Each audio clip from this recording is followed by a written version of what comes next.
बच्चों, आज से भौतिक और रासायनिक साम्य ये चैप्टर स्टार्ट कर रहे हैं। ये इनऑर्गेनिक यानी फर्स्ट पेपर में है, लेकिन ये एक प्रकार से फिजिकल केमिस्ट्री का पेपर है। ठीक है, तो चैप्टर क्या है? भौतिक रसायन का है और बहुत ही महत्वपूर्ण है, इसलिए आप लोग ध्यान से इसको पढ़ेंगे। तो सबसे पहले इसमें स्टार्ट होता है अनुत्क्रमणीय अभिक्रियाएं।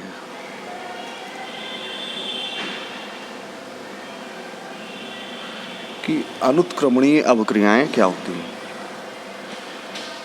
तो वे अभिक्रियाएं जो केवल एक ही दिशा में संपन्न हो सकती हैं, अनुत्क्रमणीय अभिक्रियाएं कहलाती हैं। क्या है? कि वे अभिक्रियाएं जो केवल एक ही दिशा में संपन्न हो सकती हैं,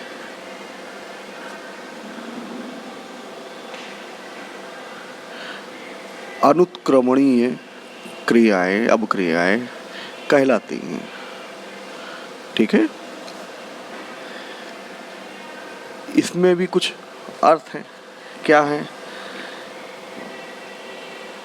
कि इन अभिक्रियाओं में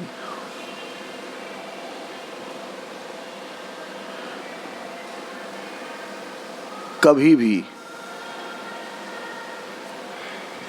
उत्पाद पुनः अभिकारक पदार्थ नहीं दे सकता। ठीक है, इतना समझ गए? अब हम एक उदाहरण के रूप में अभिक्रिया ले रहे हैं। जैसे ये HCl अम्ल है और ये NaOH क्षार, सोडियम हाइड्रोक्साइड और HCl अम्ल, इनकी आपस में क्रिया होती है। ये उदासीनीकरण की क्रिया कहलाती है। यहाँ लवण बना NaCl और H2O। अब यह कभी भी विपरीत दिशा में अभिक्रिया नहीं जाती। यानी NaCl को जब पानी में मिलाते हैं तो HCl और NaOH वापस नहीं मिलते। क्लियर हो गया? अर्थात यह एक अनुत्क्रमणीय अभिक्रिया है। तो कुछ अन्य उदाहरण भी देख लें। जैसे 2KClO3 पोटेशियम क्लोरेट है, इसको MnO2 की उपस्थिति में गर्म करेंगे तो 2KCl प्लस 3O2 बनेगा। अब यहाँ पर KCl और O2 आपस में मिलके KClO3 नहीं बनाते। इसका मतलब क्या है? यह केवल एक ही दिशा में संपन्न होती है और इस दिशा को कहेंगे अग्र दिशा। क्या कहेंगे? अग्र दिशा। एक और उदाहरण लेते हैं, BaCl2 प्लस H2SO4। यहाँ से ये निकालेंगे 2HCl और प्लस BaOSO4 बचेगा। ये अवक्षेप बनता है बेरियम सल्फेट का, सफ़ेद अवक्षेप आता है। ठीक है, अब यहाँ पर हम बेरियम सल्फेट में जब HCl डालते हैं तो वापस ये क्रिया नहीं होती। इसका मतलब है ये भी केवल अग्र दिशा में ही संपन्न होती है। एक अन्य उदाहरण देख लें, SnCl2 प्लस 2FeCl3। यहाँ से 2 Cl निकल के इसमें जाएंगे तो बन जाएगा SnCl4 स्टेनिक क्लोराइड और फेरस क्लोराइड बनता है। तो यह क्रिया भी केवल एक ही दिशा में संपन्न हो रही है, 2 दिशाओं में नहीं चलती। इतना समझ गए? तो ये होगी अनुत्क्रमणीय अभिक्रियाएं। तो अब हेडिंग पड़ेगी उत्क्रमणीय अभिक्रियाएं।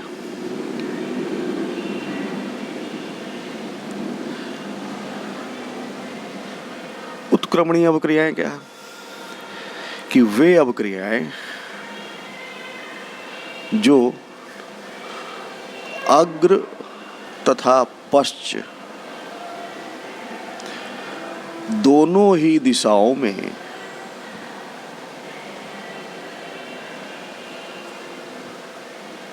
संपन्न हो सकती हैं।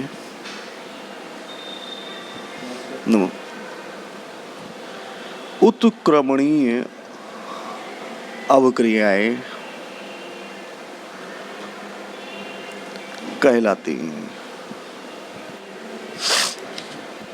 इतना समझ गए कि ऐसी अवक्रियाएं जो दोनों ही दिशाओं में संपन्न हो सकती हैं उत्क्रमणीय अवक्रियाएं कह सकते हैं। अर्थात इन अवक्रियाओं में उत्पाद पुनः अभिकारक पदार्थ देते हैं।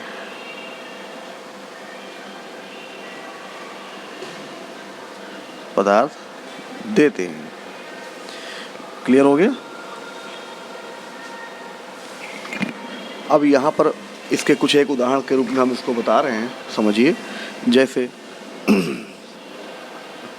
H2 + I2, ये है उत्क्रमणीय क्रिया का चिन्ह है। यहाँ इसे कहेंगे अग्र अवक्रिया, इसे कहेंगे पश्च अवक्रिया। 2HI, तो इसका मीनिंग ये हुआ कि H2 और I2 आपस में क्रिया कर HI बनाते हैं और HI वापस टूट जाता है H2 और I2 में। कुछ अन्य उदाहरण देख लें। हम इसी क्रिया को पलट सकते हैं। H2 + I2। अगला उदाहरण देख लें। ये है PCl5, फास्फोरस पेंटाक्लोराइड। ये टूटता है PCl3 और Cl2 में, और ये आपस में जुड़ के पुनः ये बना लेते हैं। ठीक है। और उदाहरण देख लें कि CH3COOH एसिटिक अम्ल, C2H5OH एथिल अल्कोहल, ये आपस में रिएक्ट करेंगे और एस्टर बनाएंगे CH3COO C2H5। तो एस्टर बनाने की क्रिया भी उत्क्रमणीय अवक्रिया है। इतना समझ में आ गया? तो इस प्रकार से उत्क्रमणीय अवक्रिया की परिभाषा हम फिर से बोल रहे हैं कि वे अवक्रियाएं जो अग्र तथा पश्च दोनों ही दिशाओं में संपन्न हो सकती हैं उत्क्रमणीय अवक्रियाएं कहलाती हैं। और अनुत्क्रमणीय क्या होंगी? कि वे अवक्रियाएं जो केवल एक ही दिशा अर्थात अग्र दिशा में ही संपन्न हो सकती हैं अनुत्क्रमणीय अवक्रियाएं कहलाती हैं। बच्चों, ये अगली हेडिंग है रासायनिक साम्यावस्था। इसे ही केमिकल इक्विलिब्रियम कहेंगे। ठीक है। तो इसको समझने के लिए बहुत ही अच्छे से हम एक अवक्रिया पहले उदाहरण ले लेते हैं। H2 + I2 = 2HI। ये है अग्र अवक्रिया और इधर वाली है पश्च अवक्रिया। ठीक है। तो किसी उत्क्रमणीय अवक्रिया की वह अवस्था, हम इसकी एक डिफिनीशन दे रहे हैं, ध्यान से सुनिएगा। किसी उत्क्रमणीय अवक्रिया की वह अवस्था जिसमें उसके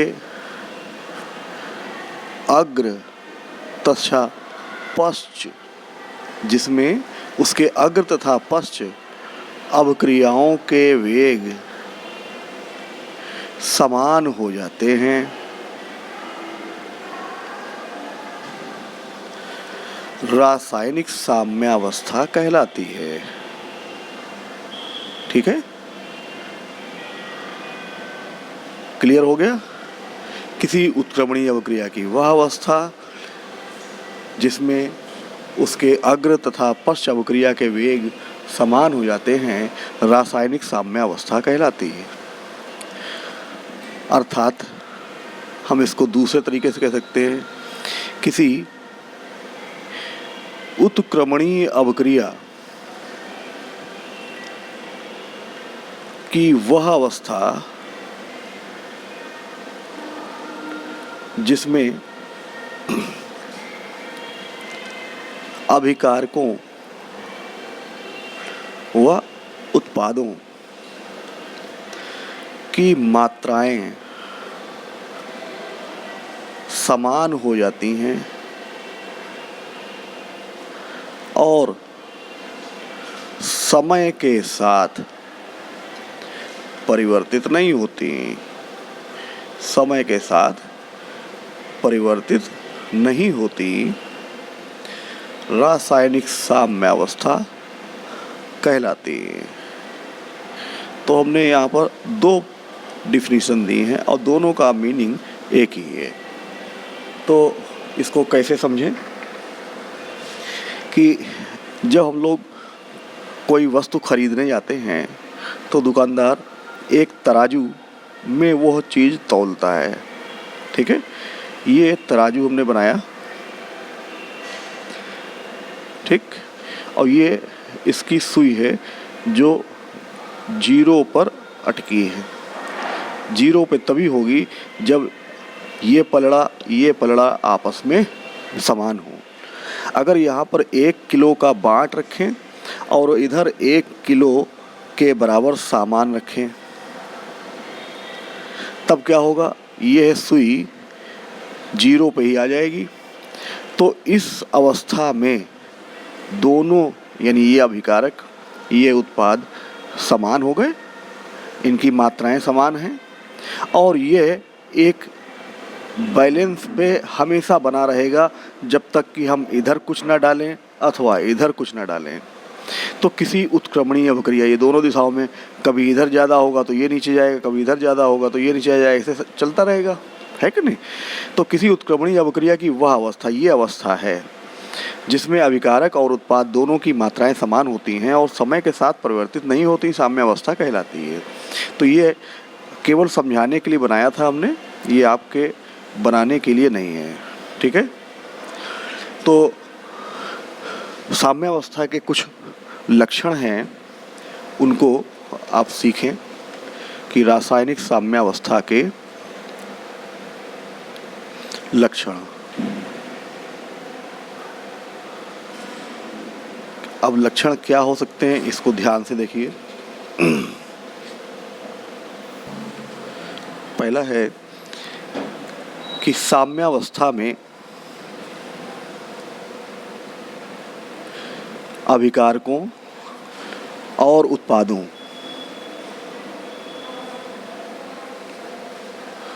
की मात्राएं स्थिर हो जाती हैं, जो समय के साथ नहीं बदलती, ठीक है। दूसरा, साम्यावस्था में अग्र तथा पश्च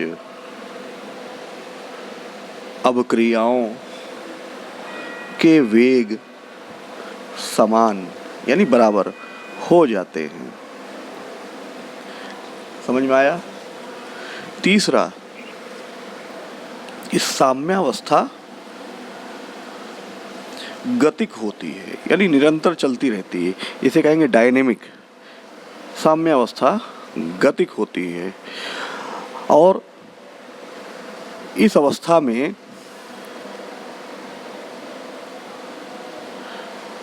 अग्र तथा पश्च दोनों क्रियाएं समान वेग से निरंतर होती रहती हैं, ठीक है। अगला है